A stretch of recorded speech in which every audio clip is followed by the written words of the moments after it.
ಒಂದಿಷ್ಟು ವಿಚಾರ ಇದೆ ಈ ಅಮೂಲಿನ ಒಂದು ಜರ್ನಿಯಲ್ಲಿ. ನಾನು ಎಲ್ಲಿಂದ ಶುರು ಮಾಡಲಿ ಅಂತಲೂ ಗೊತ್ತಾಗ್ತಾ ಇಲ್ಲ. ಆಮೇಲೆ ಭಾಳ ಮೊದಲುಗಳು ಈ ಇವೆಂಟ್ನಲ್ಲಿ ಆಗ್ತಾ ಇರುವಂಥದ್ದು ನಾನು ಆಗಲೇ ಹೇಳಿದೆ 2026 ಮೊದಲನೇ ಇದರಲ್ಲಿ. ಆಮೇಲೆ ನ್ಯೂ ಇಯರಲ್ಲಿ ಆಗ್ತಾ ಇರುವಂಥದ್ದಕ್ಕೆ ನಮ್ಮ ಲೈಫಿನಲ್ಲಿ ಮೊದಲನೇದು ಅಂತ. ಇನ್ನೊಂದು ಹೇಳ್ತೀನಿ, ನಾನೊಬ್ಬ ನಟನಾಗಿ ಒಂದಿಷ್ಟು ವರ್ಷಗಳು ಕಳೆದು ಒಂದಿಷ್ಟು ಪ್ರೆಸ್ ಮೀಟ್ಗಳಾಗಿದೆ. ಆದರೆ ಹಾಡುಗಾರಿಕೆ ಅಂತ ಬಂದಾಗ ಹಾಡುಗಾರಿಕೆಗೋಸ್ಕರನೇ ಒಂದು ಪ್ರೆಸ್ ಮೀಟು ಅಂತ ಈ ಥರದ ಒಂದು ಇದು ಆಗ್ತಾ ಇರುವಂಥದ್ದು ನನ್ನ ಲೈಫ್ನಲ್ಲಿ ಫಸ್ಟ್ ಟೈಮ್ ಆಗ್ತದೆ. ನಿಮಗೂ ಫಸ್ಟ್ ಇದು ನೋಡಿ, ಈ ಥರದ್ದು ಮೊದಲುಗಳು ಆಗಬೇಕು ಅಂತ ಅನ್ನೋದಕ್ಕೆ ದೃಢವಾದಂಥ ಒಂದು ನಿರ್ಧಾರ ತಗೊಳ್ಳುವ ಗಟ್ಟಿ ಮನಸ್ಸು ಇರಬೇಕು, ಗಟ್ಟಿ ನಿರ್ಧಾರ ತಗೊಳ್ಳುವಂಥ ಹುಮ್ಮಸ್ಸು ಇರಬೇಕು.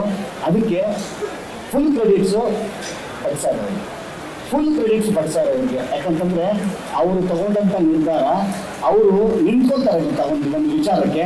ಅಲ್ಲಾಡಲ್ಲ, ಅವ್ರನ್ನ ಅಲ್ಲಾಡ್ಸೋಕ್ಕೆ ಆಗಲ್ಲ.